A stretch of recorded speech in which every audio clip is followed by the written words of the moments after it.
విశ్వామిత్రుడు, శ్రీరాముడు, లక్ష్మణుడు మిథినానగరం వైపు వచ్చారు. జనక మహారాజు విశ్వామిత్రుడిని చూసి ఆయన పాదాలకు నమస్కారాలు అర్పించాడు. ఈ యాగము మన యోగము ఇంకా 12 రోజుల్లో పరిపూర్తవుతుంది. అంతవరకు తమరు మా ఆతిథ్యాన్ని స్వీకరించి ఇక్కడే ప్రార్థిస్తున్నానని చేతులు జోడించాడు జనక మహారాజు.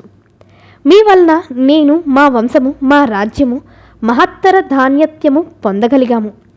మహాతేజస్వరూపులు, క్షాత్రధర్మ విరాజితులు ఈ యువకులు.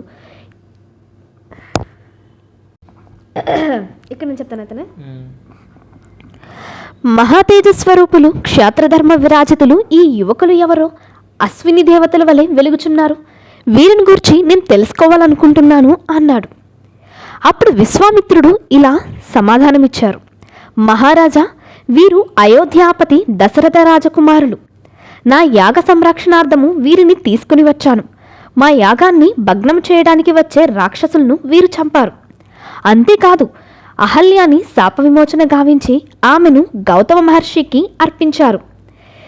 ఇందు పెద్దవాడు శ్రీరాముడు, రెండవవాడు లక్ష్మణుడు అనేసరికి జనకుని పురోహితుడు శతానందుడు రామలక్ష్మణులకు నమస్కరించి, మహాత్ములారా, నా మాతృమూర్తిని నా జనకుని కర్పించిన పుణ్యపురుషులు మీరు. జనకరాజా, పరమశివుని విల్లును ఈ సుందరులు చూడాలని ఇక్కడికి వచ్చారు అన్నాడు మహర్షి. శ్రీరామ, ఈ మహర్షిని గూర్చి నీకు చెప్తాను. వేదాంగ కోవిదుడై, సత్య పరిపాలనాయుతుడై, ప్రజలందరూ తన కన్నబిడ్డలే అనే దృష్టిలో సామ్రాజ్య పాలన చేసి వీరవైరులందరినీ మట్టుపెట్టిన మహానీయుడైన ఈ విశ్వామిత్ర మహర్షి మహాప్రతిభా పాఠవాలు గల కుశనాభ రాజకుమారుని వంశాన పుట్టిన గాధీ మహారాజు కుమారుడు డి మహానీయుడు విశ్వామిత్రుడు. ఇతని చరిత్ర అద్భుతము, ఆదర్శవంతము. ఈ రాజచంద్రుడు మామూలుగా అరణ్యానికి వేటకు వెళ్ళాడు. క్రూర మృగాలను ఎన్నటినో సంహరించాడు. ఆ సమీపాన బ్రహ్మర్షి చంద్రుడగు వశిష్ఠ మహర్షి ఆశ్రమానికి వెళ్ళాడు. అక్కడ ఆశ్రమమంతా తపస్సులతో నిండియుండి వేదనాదాలతో పునీతమై ఉంది.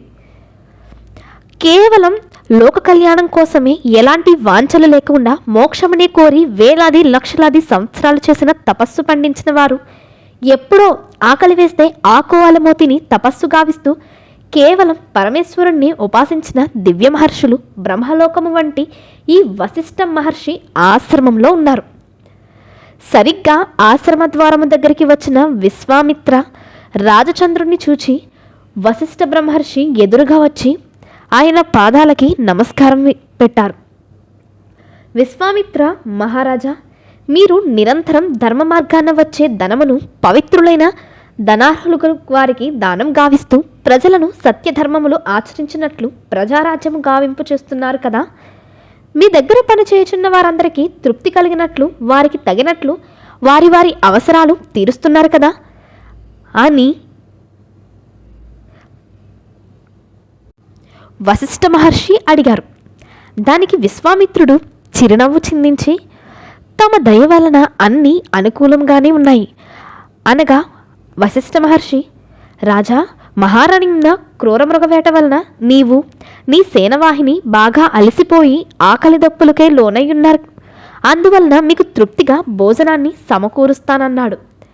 విశ్వామిత్రుడు, మహాత్మా, తమ వాక్యామృతము క్రోలిన మాకింకా ఆకలి దప్పులెక్కడివి? మీరు మా గురించి ఏమీ శ్రమ తీసుకోవద్దు అన్నారు. దానికి వశిష్ఠ మహర్షి, కాదనకండి, మీ వంటి పరమధర్మ స్వరూపినికి ఆతిథ్యమిచ్చానన్న తృప్తి మాకు కలగచేయండి. నా విష్ణు పృథ్వీపతి అనే వేదవాక్కున్నది కదా. విశ్వామిత్రునికి అంగీకరించక తప్పలేదు. అప్పుడు వశిష్ఠ మహర్షి కామధేనువును పిలిచి, ఓ ధేనురాజమా, మహాత్ముడైన ఈ మహారాజుకు, వీరి సేనకు ఎవరెవరికి ఏమి కావాలో వారికి అమధుర పదార్థాలను సంతృప్తిగా వడ్డించి ఈ రాజచంద్రుడికి ఆనందాన్ని అందించు అన్నాడు. ఇంకేముంది, ఉత్తర దక్షిణంలో పంచభక్ష పరమన్నాలతో అమృతమయ భోజనమును అందరూ ఆరగించి త్రేణిస్తూ తృప్తి నొందారు.